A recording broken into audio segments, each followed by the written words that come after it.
नमस्कार। दिन भर की खबरों का हर अपडेट और फॉलो अप लेकर मैं हाजिर हूं आपके साथ दीपशिखा। खबरों की खबर या फिर खबरों पर असर, हमारे संवाददाता खबरों के पीछे दौड़ते हैं दिन भर। ग्राउंड जीरो से सीधी खबर बतलाएंगे जनता रिपोर्टर्स।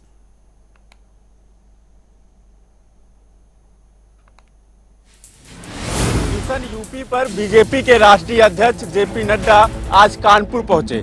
इस दौरान सीएम योगी समेत बीजेपी के तमाम नेता मौके पर मौजूद रहे। बीजेपी अध्यक्ष जेपी नड्डा ने बूथ अध्यक्षों को संबोधित किया।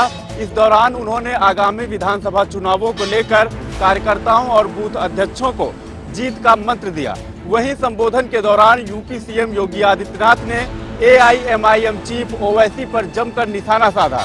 योगी ने कहा कि कुछ लोग उत्तर प्रदेश का माहौल खराब करने की कोशिश कर रहे हैं। साथ ही योगी ने चेतावनी दी कि जो लोग उत्तर प्रदेश का माहौल खराब करने की कोशिश करेंगे, सरकार उनके साथ सख्ती से निपटेगी।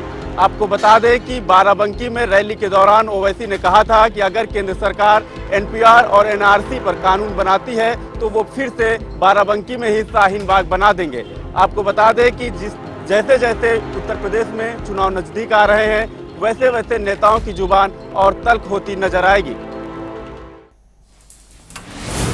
बीजेपी के राष्ट्रीय अध्यक्ष जेपी नड्डा आज कानपुर के दौरे पर पहुंचे और इस दौरान सीएम योगी भी साथ में मौजूद रहे। जहां पर जेपी नड्डा ने बूथ अध्यक्षों को संबोधित किया, वहीं योगी ने अपने संबोधन में बीजेपी को राष्ट्र के लिए समर्पित पार्टी बताया। साथ ही योगी आदित्यनाथ ने एआईएमआईएम चीफ ओवैसी पर भी बड़ा वार किया। योगी ने कहा कि ओवैसी समाजवादी पार्टी के एजेंट बनकर भावनाओं को भड़काने का काम कर रहे हैं। योगी ने यह भी कहा कि अगर कोई माहौल खराब करने का काम करेगा तो सरकार उनसे सख्ती के साथ निपटेगी। दरअसल बाराबंकी में रैली को संबोधित करते हुए ओवैसी ने एनपीआर और एनआरसी पर कानून बनाने पर फिर से शाहीन बाग बनाने की बात कही थी। बहरहाल जैसे जैसे उपचुनाव नजदीक आएंगे, नेताओं की जुबान और तल्खियां होती जाएंगी। अपने विवादित बयानों को लेकर हमेशा सुर्खियों में रहने वाले कांग्रेस नेता मणिशंकर अय्यर ने एक बार फिर बड़ा बयान दिया है। मणिशंकर अय्यर ने कहा कि भारत को रक्षा में कम पैसा खर्च करना चाहिए और ये पैसा विकास कार्यों में लगाना चाहिए। मणिशंकर अय्यर ने साथ ही कहा कि 2014 से भारत अमेरिका का गुलाम है। वहीं मणिशंकर अय्यर के इस बयान के बाद सियासत गर्मा गई है।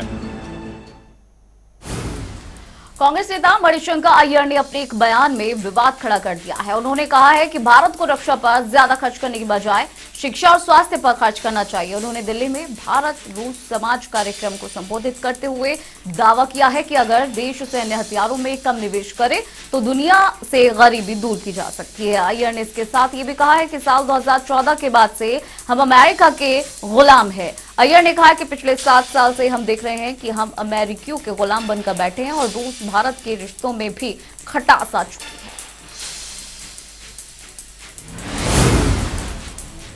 हिमाचल प्रदेश में कोरोना वैक्सीन की दूसरी डोज लगाने के लिए अब 3 दिसंबर का समय तय किया गया है। पहले ये लक्ष्य 30 नवंबर तक पूरा किया जाना था।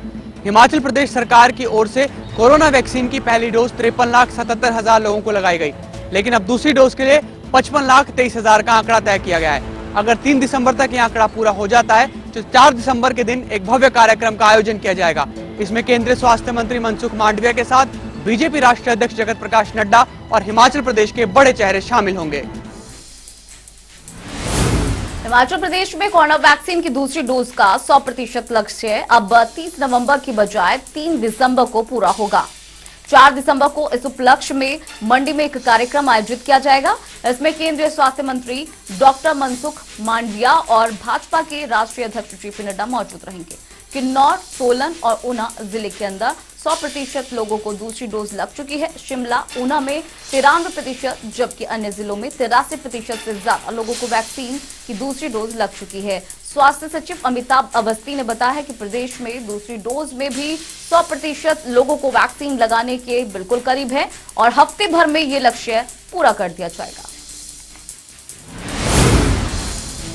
राष्ट्रपति रामनाथ कोविंद ने देश की सुरक्षा के लिए साहस का परिचय देने वाले वीर जवानों को राष्ट्रपति भवन में आयोजित किए गए समारोह में सम्मानित किया। वहीं आपको बता दें कि कर्नल समेत 5 जवानों को वीरता पुरस्कार से सम्मानित किया गया है। साथ ही आपको बता दें कि गलवान घाटी में डटकर मुकाबला करने वाले कर्नल संतोष बाबू को मरणोपरांत महावीर चक्र से सम्मानित किया गया है। राष्ट्रपति रामनाथ कोविंद देश की सुरक्षा के लिए अदम्य साहस का प्रदर्शन करने वाले जवानों को राष्ट्रपति भवन में आयोजित रक्षा अलंकरण समारोह में वीरता पुरस्कार से सम्मानित करते हुए नजर आए। आपको बता दें कि लद्दाख में गलवान घाटी में चीनी सैनिकों के साथ हिंसक झड़प में शहीद हुए कर्नल संतोष बाबू को महावीर चक्र मरणोपरांत सम्मानित किया गया है। राष्ट्रपति रामनाथ कोविंद ने संतोष बाबू की मां और पत्नी को ये पुरस्कार सौंपा। वहीं उनके साथ ऑपरेशन स्नो लेपर्ड का हिस्सा रहे वीर गति को प्राप्त अन्य सैनिकों को भी सम्मानित किया गया।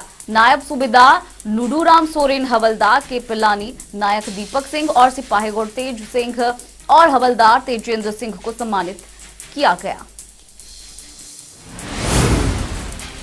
पंजाब में सीएम का चेहरा तलाश रही आम आदमी पार्टी ने पंजाब कांग्रेस के प्रधान नवजोत सिंह सिद्धू पर एक बार फिर से डोरे डाले हैं। दरअसल आम आदमी पार्टी के राष्ट्रीय संयोजक अरविंद केजरीवाल ने अमृतसर दौरे के दौरान नवजोत सिंह सिद्धू की जमकर तारीफ की। इस दौरान केजरीवाल ने कहा कि मैं सिद्धू की हिम्मत की दाद देता हूं कि वो स्टेज पर भी झूठ की पोल खोल रहे हैं।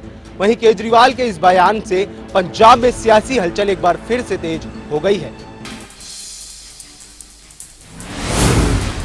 पंजाब में विधानसभा चुनाव को लेकर सभी पार्टियां पूरे दमखम के साथ तैयारियों में जुटी हुई है। वहीं आम आदमी पार्टी के राष्ट्रीय संयोजक अरविंद केजरीवाल पंजाब के अमृतसर का दौरा करते हुए नजर आए और इस दौरान केजरीवाल ने कहा कि कांग्रेस के बहुत से लोग हमारे संपर्क में हैं, पर हम उनका कचरा नहीं लेना चाहते। इसके साथ ही केजरीवाल ने दावा किया कि कांग्रेस के 25 विधायक और 2 से 3 सांसद उनके संपर्क में हैं। अगर आम आदमी पार्टी चाहे तो सभी नेताओं को अपनी पार्टी में शामिल कर सकती है, लेकिन आम आदमी पार्टी को कांग्रेस का कचरा नहीं चाहिए। साथ ही केजरीवाल ने इस मौके पर पंजाब कांग्रेस अध्यक्ष नवजोत सिंह सिद्धू की तारीफ की और कहा कि मैं सिद्धू की हिम्मत की दाद देता हूं, वो स्टेज पर ही झूठ की पोल खोल रहे हैं। वहीं केजरीवाल के इस बयान के बाद से पंजाब में सियासी हलचल तेज हो चुकी है। प्रधानमंत्री नरेंद्र मोदी 25 नवंबर को उत्तर प्रदेश के जेवर एयरपोर्ट का शिलान्यास करेंगे। इसी सिलसिले में शिलान्यास की तैयारियों का जायजा लेने के लिए उत्तर प्रदेश के मुख्यमंत्री योगी आदित्यनाथ मंगलवार को जेवर पहुंचेंगे। आपको बता दें, यह उत्तर प्रदेश का 5वां सबसे बड़ा अंतर्राष्ट्रीय हवाई अड्डा होगा। इसी के साथ साथ शिलान्यास के दौरान ही यमुना एक्सप्रेसवे के नाम को बदलने की घोषणा भी की जा सकती है। माना जा रहा है कि यमुना एक्सप्रेसवे का नाम बदलकर पूर्व पीएम अटल बिहारी वाजपेयी के नाम पर रखने की संभावना है। गौतम नगर के जेवर में बनने जा रहे नोएडा इंटरनेशनल एयरपोर्ट योगी आदित्यनाथ सरकार के अहम बुनियादी परियोजनाओं में से एक है और राज्य में साल 2012 तक केवल 2 ही अंतर्राष्ट्रीय हवाई अड्डे थे। लखनऊ के बाद से वाराणसी को ये गौरव प्राप्त हुआ था। एयरपोर्ट का शिलान्यास 25 नवंबर को प्रधानमंत्री नरेंद्र मोदी करेंगे। जेवर एयरपोर्ट की अहमियत का अंदाजा आप इसी बात से लगा सकते हैं कि इसके ऐलान के साथ गौतम बुद्ध नगर में योजना परियोजनाओं की बाढ़ से आ गई है। एयरपोर्ट के चलते 3 नए शहर बस रहे हैं। हवाई अड्डे के साथ साथ रेल और रोड कनेक्टिविटी का बड़ा हब बनने जा रहा है। यहाँ बनने जा रहा है लॉजिस्टिक और warehouse hub. Delhi NCR के साथ ही यूपी वेस्ट के लिए ये वरदान साबित होगा। डेडिकेटेड फ्रेट कॉरिडोर से लेकर Ganga expressway, eastern peripheral, Yamuna और दिल्ली मुंबई एक्सप्रेसवे डायरेक्ट या इनडायरेक्ट तौर पर जेवर एयरपोर्ट से जुड़ेगी। उत्तर प्रदेश में अगले साल होने वाले विधानसभा चुनाव को लेकर बीएसपी की मुखिया मायावती ने प्रेस कॉन्फ्रेंस कर पार्टी की रणनीति के बारे में जानकारी दी। साथ ही उन्होंने बताया कि उत्तर प्रदेश में सभी सुरक्षित 86 सीटों पर योजना तैयार कर रही है। साथ ही उन्होंने बताया कि यूपी में ज्यादा से ज्यादा सीटों से बीएसपी पार्टी जीतेगी। साथ ही उन्होंने इसकी जिम्मेदारी सतीश मिश्रा को दी है कि कैसे ज्यादा से ज्यादा ब्राह्मणों को इसमें जोड़ा जाए। उत्तर प्रदेश में अगले साल होने वाले विधानसभा चुनाव को देखते हुए बीएसपी के मुखिया मायावती ने प्रेस कॉन्फ्रेंस कर अपनी पार्टी की रणनीतियों के बारे में जानकारी दी और कहा कि यूपी की सभी 86 सुरक्षित सीट्स को जीतने के लिए योजना तैयार की जाएगी और ये भी दावा किया कि राज्य में बीएसपी ज्यादा से ज्यादा सीटों से चुनाव जीतेगी। उन्होंने बताया कि सुरक्षित सीटों पर सतीश मिश्रा को ये जिम्मेदारी दी गई है कि कैसे ज्यादा से ज्यादा ब्राह्मण वोटर्स को जोड़ा जाए। चंडीगढ़ में मंगलवार को मुख्यमंत्री मनोहर लाल की अध्यक्षता में हाई पावर परचेज कमेटी की बैठक हुई। करीब 4 घंटे चली हाई पावर परचेज कमेटी की बैठक में सरकार ने कई महत्वपूर्ण फैसले लिए हैं।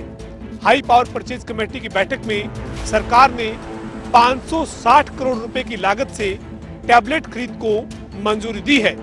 प्रदेश सरकार के इस फैसले के बाद हरियाणा में 11वीं और 12वीं क्लास के बच्चों को टैबलेट सरकार जल्द देगी। इसके साथ ही हरियाणा के मुख्यमंत्री मनोहर लाल ने हाई पावर परचेज कमेटी की बैठक के बाद ये भी जानकारी दी है कि प्रदेश सरकार ने 15,000 ट्यूबवेल के कनेक्शन को लेकर भी करीब 350 करोड़ रुपए की लागत से मंजूरी आज दी है। हाई पावर परचेज कमेटी की बैठक में सरकार ने विभिन्न विभागों की 23 खरीद को मंजूरी दी है, जिन पर करीब 1,000 करोड़ रुपए की लागत होने वाली है।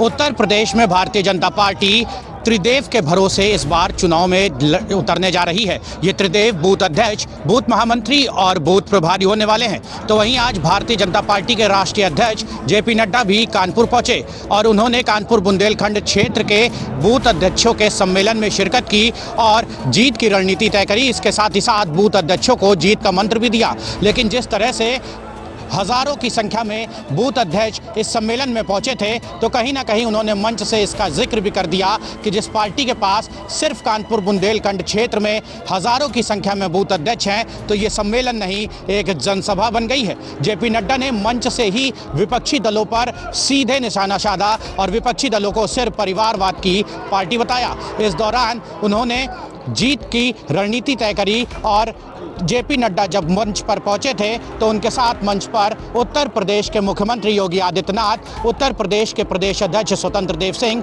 उत्तर प्रदेश के ही उप मुख्यमंत्री केशव प्रसाद मौर्य भी शामिल थे। लेकिन जो रणनीति आज से तय की गई, तो अब ये कहना और उचित होगा कि उत्तर प्रदेश के विधानसभा चुनाव की जो शुरुआत है और जो आगाज है वो कानपुर से हो चुकी है। कानपुर इस मायने में भी अहम है क्योंकि पूरे कानपुर बुंदेलखंड में एक ऐसा जिला है जिसमें भारतीय जनता पार्टी पिछले विधानसभा चुनाव में 3 सीटें हार गई थी। इसलिए इस जनसभा को, इस सम्मेलन को अहम माना गया और जेपी नड्डा ने इस कार्यक्रम में शिरकत करते हुए जीत की रणनीति तैयार कर दी। जिला प्रशासन द्वारा प्रदूषण पर रोकथाम के लिए शहर भर की सड़कों पर पानी का छिड़काव करवाया जा रहा है। लेकिन सवाल ये उठता है कि क्या पानी का छिड़काव करने से प्रदूषण कम होगा? जहां एक और सरकार तमाम तरह के प्रयास कर रहे हैं कि जल को बचाया जा सके, वहीं प्रशासन पानी की बर्बादी में लगा हुआ है। लोगों में चर्चा का विषय बना हुआ है कि जिला प्रशासन पानी की बर्बादी में लगा हुआ है और सरकार के तमाम जो प्रयास हैं वो यहाँ पर असफल होते दिखाई दे रहे हैं। जहाँ तक प्रदूषण की बात करें तो पराली को इसका सबसे बड़ा कारण माना जाता है और समय रहते जिला प्रशासन किसानों को ये बात समझाने में असफल रहा और अब पानी की बर्बादी में लगा हुआ है। कांग्रेस ने निकाली आज जन जागरण यात्रा। बीजेपी की केंद्र और प्रदेश सरकार के खिलाफ हल्ला बोलते हुए आज कांग्रेस सड़कों पर उतरी और जगाधरी के अंदर जन जागरण यात्रा के तहत पैदल मार्च किया। कांग्रेस नेताओं ने कहा कि आज बीजेपी की नीतियों से आम जनता परेशान हो चुकी है और हर मोर्चे पर बीजेपी की केंद्र और प्रदेश सरकार फेल हो चुकी है। चाहे वो बढ़ती हुई महंगाई की बात हो, लचर कानून व्यवस्था हो, पेपर लीक का मामला हो या अर्थव्यवस्था की बात करें तो सब कुछ है बिगड़ा हुआ है। इसलिए आज जनता को इन सभी मुद्दों को लेकर हम पैदल मार्च द्वारा जागरूक कर रहे हैं और प्रदेश की हर विधानसभा के अंदर जन जागरण यात्रा के तहत ये कार्यक्रम किया जा रहा है। 14 नवंबर को ये जन जागरण यात्रा प्रदेश में शुरू हुई थी और 29 नवंबर तक प्रदेश के अलग अलग जिलों के अंदर ये जन यात्रा के तहत जो है पद यात्रा कांग्रेस द्वारा निकाली जाएगी। उन्होंने कहा कि हमेशा से ही कांग्रेस ने जनता की आवाज़ उठाई है और इसी कड़ी में ये पद यात्रा निकालकर लोगों को जागरूक किया जा रहा है। इसमें हम राष्ट्रीय राजमार्ग 5 पर है, जहां पर सुबह के समय करीब 2 बजे एक बड़ी पहाड़ी गिरी है, जिसके बाद राष्ट्रीय राजमार्ग 5 पर सड़क के दोनों तरफ वाहनों की लंबी कतारें लग गई है। देर रात से लेकर लोग परेशान हैं।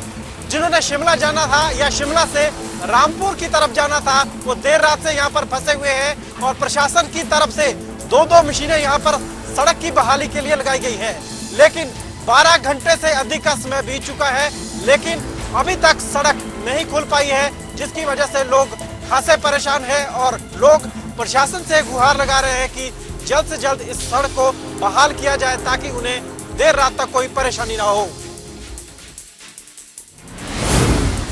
जिला शिक्षा विभाग की दीवार आज सुबह दड़दड़ाकर गिर पड़ी।